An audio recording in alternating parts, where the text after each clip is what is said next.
সাধু বাবা, আমার সমস্যা হচ্ছে, আমার মেয়ের বিয়ে দিতে পারতেছি না। আমার মেয়ের বিয়ে হচ্ছে না, আপনি একটু দেখেন তো কি করা যায়। তোর মেয়ের বয়স কত? সাধু বাবা, আমার মেয়ের বয়স 16 বছর। হুম হুম ওটা কোনো সমস্যা না। কত বেয়ালা মেয়ের বিয়ে দিচ্ছিস, 15 বার 16 বার করি, আর তোর মেয়ের বিয়ে হবে না? যা বলি দিচ্ছি ঠিক মতন তাই করবি। ভালো দিন দেখি তোর মেয়ের কিন্তু বিয়ে হয়ে যাবে। কত বেয়ালা মেয়ে তো বিয়ে দিচ্ছি, আর তোর মেয়ের তো এখনো বিয়ে হয়নি। টেনশনের কোনো কারণ নেই, তোর মেয়ে বিয়ে হয়ে যাবে।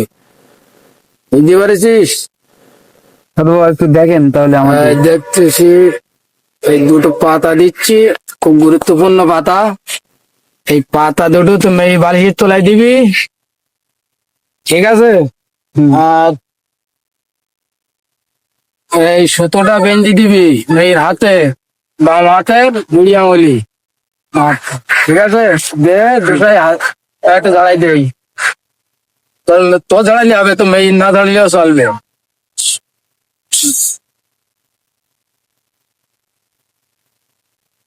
যা চলে যা, দুটাই একটা গা দিয়া এখান দিয়ে চলে যা।